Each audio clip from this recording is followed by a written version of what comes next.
बिस्मिल्लाहिर्रहमानिर्रहीम। अल्लाह के नाम से शुरू जो बड़ा मेहरबान और नहायत रहम करने वाला है। अस्सलाम वालेकुम वरहमतुल्लाहि वबरकातुहू। लाखों करोड़ों दरूद व सलाम नबी पाक सल्लल्लाहु अलैहि वसल्लम और उनकी आल पर।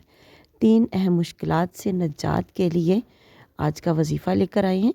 डूबी हुई रकम या कर्ज़ा हासिल करने के लिए, जायज़ मुकदमे में कामयाबी के लिए, नागहानी आफ़ात और मुसीबतों से फ़ौरी निकलने के लिए आप लोग इस आयत मुबारका का विर्द करें।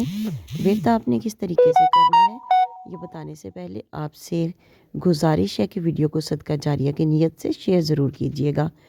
या अल्लाह या हय्यु या क़य्यूम बिहक्की फसयकफ़ीका हुमुल्लाहु वहुवस समीउल अलीम। इस आयत मुबारका का विर्द आपने हर नमाज के बाद अव्वल व आखिर दुरूद शरीफ पढ़ने के बाद 33 मरतबा करना है। दुरूद शरीफ का ज़रूर एहतमाम करें, और अगर आप ज़्यादा पढ़ सकते हैं तो आप इसको खुला भी पढ़ सकते हैं, यानी कि सारा दिन जितना ज़्यादा से ज़्यादा आपसे हो सके आप इसको पढ़ें और सदका जारिया की नीयत से शेयर करें। इंशाअल्लाह ताला आपकी मुश्किल ज़रूर आसान होगी। दुआओं में बाकी मुसलमानों को भी याद रखें। मिलते हैं किसी नेक्स्ट वीडियो में, तब तक के लिए अल्लाह हाफ़िज़।